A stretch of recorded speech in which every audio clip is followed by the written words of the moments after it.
Hi ಎಲ್ಲರಿಗೂ ನಮಸ್ಕಾರ. ನಾನು ನಿಮ್ಮ ರೆಹಮಾನ್ ಹಾಸನ್. ರಕ್ಷಿತ್ ಶೆಟ್ಟಿಗೆ ಈಗ ಬಹುಶಃ ಮತ್ತೊಮ್ಮೆ ಸಂಕಷ್ಟ ಎದುರಾಗಿರೋ ರೀತಿಯಲ್ಲಿ ಕಾಣಿಸ್ತಾ ಇದೆ. ಯಾಕಂತ ಹೇಳಿದ್ರೆ ಕಾಪಿರೈಟ್ಸ್ ಉಲ್ಲಂಘನೆ ಮಾಡಿದ್ದಾರೆ ಅಂತ ಹೇಳಿ ಈಗ ರಕ್ಷಿತ್ ಶೆಟ್ಟಿ ಮೇಲೆ ಒಂದು ಆರೋಪ ಕೇಳಿ ಬಂದಿದೆ. ಜೊತೆಗೆ FIR ಕೂಡ ದಾಖಲಾಗಿದೆ. ಅದು ಬೆಂಗಳೂರಿನ ಯಶವಂತಪುರ ಸ್ಟೇಷನ್ನಲ್ಲಿ ದಾಖಲಾಗಿರುವಂತಹ ಒಂದು FIR.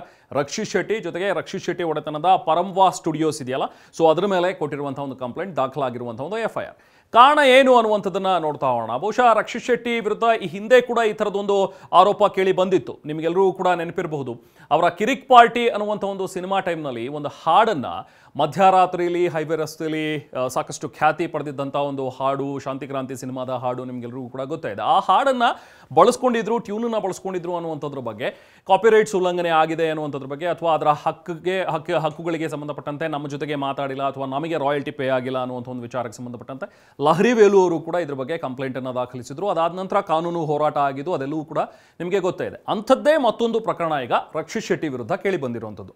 ಈ ಬಾರಿ ಆರೋಪ ಮಾಡ್ತಾ ಇರುವಂಥವ್ರು ಒಬ್ರು ನವೀನ್ ಕುಮಾರ್ ಅಂತ ಹೇಳಿ. ಇವರು MRT ಮ್ಯೂಸಿಕ್ ಅನ್ನುವಂಥ ಒಂದು ಆಡಿಯೋ ಕಂಪ್ನಿ ಇದೆಯಲ್ಲ, ಸೊ ಅದರ ಸಹ ಮಾಲೀಕರು, ಅದರ ಪಾಲುದಾರರು. ಆ MRT ಮ್ಯೂಸಿಕ್ನ ಪಾಲುದಾರರು ನವೀನ್ ಕುಮಾರ್ ಅವರು. ಸೊ ನವೀನ್ ಕುಮಾರ್ ಅವ್ರು ಹೇಳೋ ಪ್ರಕಾರ MRT ಮ್ಯೂಸಿಕ್ ಇರುವಂಥ ಒಂದು ಹಕ್ಕುಗಳೇನಿದೆಯಲ್ಲ, MRT ಮ್ಯೂಸಿಕ್ನಲ್ಲಿ ಇರುವಂಥ ಹಕ್ಕುಗಳು, ಅದನ್ನು ಉಲ್ಲಂಘನೆ ಮಾಡಿದ್ದಾರೆ ರಕ್ಷಿತ್ ಶೆಟ್ಟಿ ಮತ್ತು ಪರಂವಾ ಸ್ಟುಡಿಯೋಸ್ ಅವರು ಅಂತ ಹೇಳಿ. ಅಂದರೆ ಯಾವುದದು ಸಿನಿಮಾ? ಬ್ಯಾಚುಲರ್ ಪಾರ್ಟಿ ಅನ್ನುವಂಥ ಒಂದು ಸಿನಿಮಾ ಇತ್ತೀಚೆಗಷ್ಟೇ ಮಾರ್ಚ್ನಲ್ಲಿ ಬಿಡುಗಡೆಯಾಗಿತ್ತು. 2024 ಮಾರ್ಚ್ನಲ್ಲಿ ಬ್ಯಾಚುಲರ್ ಪಾರ್ಟಿ ಅನ್ನುವಂಥ ಒಂದು ಸಿನಿಮಾದಲ್ಲಿ ದಿಗಂತ್ ಅವರು ನಟಿಸಿದ್ರು, ಲೂಸ್ಮಾದ ಯೋಗಿ ಅವರು ನಟಿಸಿದ್ರು.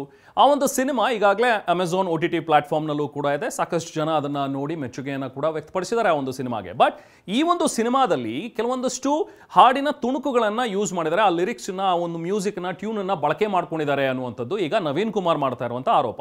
ಇದರಲ್ಲಿ ನ್ಯಾಯ ಎಲ್ಲಿದೆ ಅನ್ನುವಂಥ ಒಂದು ಸಿನಿಮಾ, ಈ ಹಿಂದೆ ದ್ವಾರಕೀಶ್ ಅವರ ಒಂದು ಮೇಲೆ ಚಿತ್ರಿತವಾದಂಥ ಒಂದು ಹಾಡು, ನ್ಯಾಯ ಎಲ್ಲಿದೆ ಹಾಡು, ಸೊ ಆ ಹಾಡನ್ನು ಬಳಸ್ಕೊಂಡಿದ್ದಾರೆ.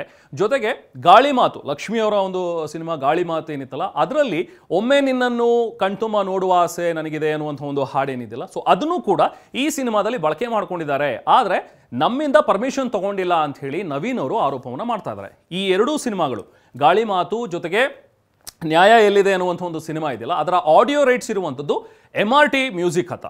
ಆದರೆ ಈ MRT ಮ್ಯೂಸಿಕ್ ಹತ್ರ ನೀವು ನೆಕ್ಸ್ಟು ಹಾಡುಗಳನ್ನು ಬಳಸ್ಕೋತೀವಿ ಅಂತ ಹೇಳೋದಾದರೆ, ಸೊ ಅಲ್ಲಿ ಅವರಿಂದ ಒಂದು ಪರ್ಮಿಷನನ್ನು ಪಡ್ಕೋಬೇಕಾಗತ್ತೆ. ಸೊ ಅವ್ರ ಜೊತೆಗೆ ಮಾತುಕತೆಯನ್ನು ಮಾಡಬೇಕಾಗತ್ತೆ.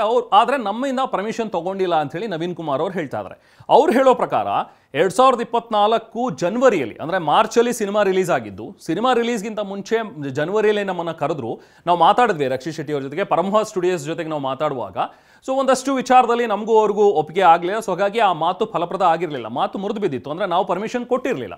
ಅದಾಗಿಯೂ ಕೂಡ ನೆಕ್ಸ್ಟ್ ಮಾರ್ಚ್ನಲ್ಲಿ ಅವರು ಸಿನಿಮಾವನ್ನು ಬಿಡುಗಡೆ ಮಾಡಿದ್ರು. ಆ ಸಿನಿಮಾ ನೋಡಿದಾಗ ನಮಗೆ ಗೊತ್ತಾಗಿತ್ತು, ಅದರಲ್ಲಿ ನಮ್ಮ ಹತ್ರ ಇರುವಂಥ ಒಂದು ಆಡಿಯೋ ರೈಟ್ಸ್ ಏನಿದೆಯಲ್ಲ, ಆ ಹಾಡುಗಳನ್ನು ಇವರು ಬಳಕೆ ಮಾಡ್ಕೊಂಡಿದ್ದಾರೆ ಅಂತೇಳಿ. ಸೊ ಅದಕ್ಕೆ ಸಂಬಂಧಪಟ್ಟಂತೆ ಈಗಾಗಲೇ ಅವರು ಕಂಪ್ಲೇಂಟನ್ನು ದಾಖಲು ಮಾಡಿದ್ದಾರೆ. ಯಶವಂತಪುರ ಪೊಲೀಸ್ ಸ್ಟೇಷನ್ನಲ್ಲಿ ಒಂದು FIR ಕೂಡ ಆಗಿದೆ. ರಕ್ಷಿತ್ ಶೆಟ್ಟಿ ಅವರಿಗೆ ಪೊಲೀಸರು ಕೂಡ ಈಗಾಗಲೇ ಮೌಖಿಕವಾಗಿ ಕರೆ ಮಾಡಿ ಹೇಳಿದಾರಂತೆ, ಈ ರೀತಿಯಾಗಿ ನಿಮ್ಮ ಮೇಲೆ ಒಂದು ಕಂಪ್ಲೇಂಟ್ ಬಂದಿದೆ, FIR ಆಗಿದೆ, ನೀವು ಬರಬೇಕು ವಿಚಾರಣೆಗೆ ಅಂತ ಹೇಳಿ. ಇನ್ನು ರಕ್ಷಿತ್ ಶೆಟ್ಟಿ ಅವರ ಕಡೆಯಿಂದಾಗಲಿ ಅಥವಾ ಪರಂವಾ ಸ್ಟುಡಿಯೋಸ್ ಕಡೆಯಿಂದಾಗಲಿ ಯಾವುದೇ ರೀತಿ ಪ್ರತಿಕ್ರಿಯೆ ಲಭ್ಯವಾಗಿಲ್ಲ. ನಾವು ಕೂಡ ರಕ್ಷಿತ್ ಶೆಟ್ಟಿ ಅವರನ್ನ, ಪರಂವಾ ಸ್ಟುಡಿಯೋಸ್ ಅವರನ್ನ ಸಂಪರ್ಕಿಸುವಂಥ ಒಂದು ಪ್ರಯತ್ನ ಮಾಡಿದ್ವಿ. ಇದ್ರ ಬಗ್ಗೆ ಯಾವುದೂ ಕೂಡ ರಿಯಾಕ್ಷನ್ಸ್ ಅವರಿನ್ನೂ ಕೂಡ ಕೊಟ್ಟಿಲ್ಲ. ನೋಡೋಣ ಮುಂದಿನ ಹಂತದಲ್ಲಿ ಇದಕ್ಕೆ ಯಾವ ರೀತಿಯಾದಂಥ ಉತ್ತರ ರಕ್ಷಿತ್ ಶೆಟ್ಟಿ ಅವರಿಂದ ಬರುತ್ತೆ ಅಥವಾ ಪರಂವಾ ಸ್ಟುಡಿಯೋಸಿಂದ ಬರುತ್ತೆ ಅನ್ನುವಂಥದ್ದು. ಬಟ್ ಎಲ್ಲೋ ಒಂದು ಕಡೆ ಈ ಥರದ ಒಂದು ಸಿನಿಮಾಗಳು ಮಾಡುವಾಗ, ಹೊಸ ಸಿನಿಮಾ ಕೆಲವೊಂದು ಸತಿ ನಾವು ನೋಡ್ತೀವಿ, ಹೊಸ ಸಿನಿಮಾಗಳಲ್ಲಿ ಹಳೆ ಸಿನಿಮಾದ ಹಾಡುಗಳನ್ನು ಬಳಕೆ ಮಾಡ್ಕೊಳ್ತಾರೆ, ರೀಮಿಕ್ಸ್ ಮಾಡ್ತಾರೆ, ಅಥವಾ ಅದೇ ಆಡಿಯೋನ ಯೂಸ್ ಮಾಡ್ಕೊಳ್ತಾರೆ, ಅದೇ ಟ್ಯೂನನ್ನು ಬಳಕೆ ಮಾಡಿಕೊಂಡು ಹೊಸದಾಗಿ ಮ್ಯೂಸಿಕನ್ನು ಕ್ರಿಯೇಟ್ ಮಾಡಿರ್ತಾರೆ ಅಥವಾ ಹೊಸದಾಗಿ ಸಾಂಗನ್ನು ರೆಡಿ ಮಾಡ್ಕೊಂಡಿರ್ತಾರೆ.